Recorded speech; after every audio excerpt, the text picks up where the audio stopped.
se fue al Ecuador, trabajó mucho con las comunidades indígenas, política, en general, con todo el aspecto cultural, y esta noche ha querido venir a contarnos algo del Ecuador, de su experiencia. 5 minutos te decía yo, ¿no? Hay que decirle 5 porque si no se alarga.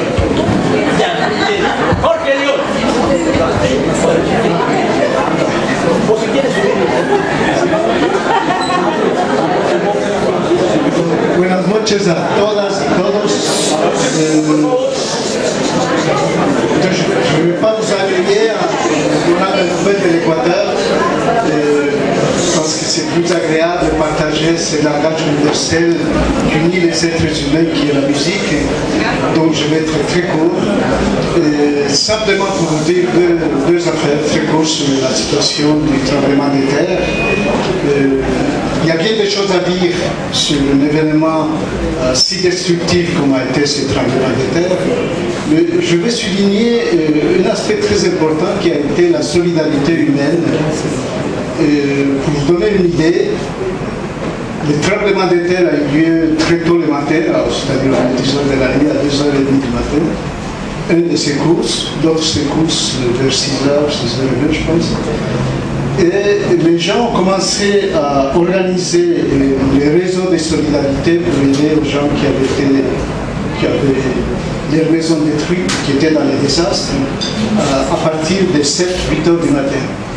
C'est un geste qui dit beaucoup d'une société, et personnellement je trouve ça très heureux que les êtres humains se rencontrent et soient solidaires avec des personnes qui sont dans la détresse. Donc un geste absolument altruiste qui n'était pas que d'un secteur social. En fait, tous les gens, les riches, les pauvres, de toutes les conditions sociales, ont mis un petit grain de sable, si vous voulez, quelques sous, d'autres du pain, ou du riz, enfin n'importe quoi, pour aider aux gens qui avaient besoin à ce moment-là. Donc, le premier point que je voulais vous mentionner, c'est ces gestes de solidarité, d'altruisme. Et ce que je vais par là indiquer par rapport à l'Amérique latine et l'importance de créer une communauté entre les êtres humains au-delà des convictions idéologiques, des convictions religieuses ou de tout autre genre de convictions d'idées. Donc là, c'est l'être humain qui considère indispensable aider à l'autre être humain. Et donc, ils ont créé une communauté d'altruisme en premier lieu, et ensuite, par ces gestes, ils ont affirmé la valeur de la vie. Parce qu'effectivement, cette aide avait de l'importance parce qu'ils voulaient aider pour la continuité de la vie, et même malgré les malheurs, c'est un désastre naturel, affirmer que la vie vaut davantage. Donc voilà le premier point que je voulais souligner, qui a été très important dans ce cas ici de l'Équateur.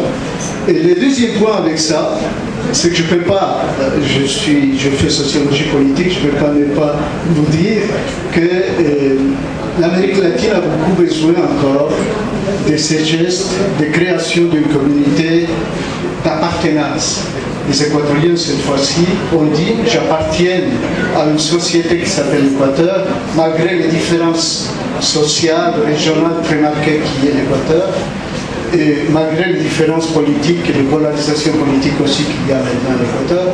Malgré tout ça, ils ont dit « nous appartenons à la même société, nous sommes une communauté politique et nous appartenons à cet État, l'Équateur. » Et plus largement que ça, immédiatement, les autres gestes, et même avant l'État qui se sont fait entendre, c'était des voisins de la Colombie, du Pérou, de la Bolivie et des autres pays d'Amérique latine.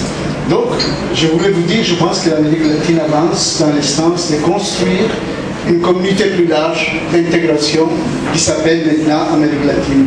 Dans notre cas, il y a un processus d'intégration, c'est l'Amérique du Sud, mais en fait, il y a des liens avec les autres pays d'Amérique latine, et des petits gestes comme ça sont beaucoup plus importants quelquefois pour souligner l'appartenance et la constitution de cette communauté de l'Amérique latine.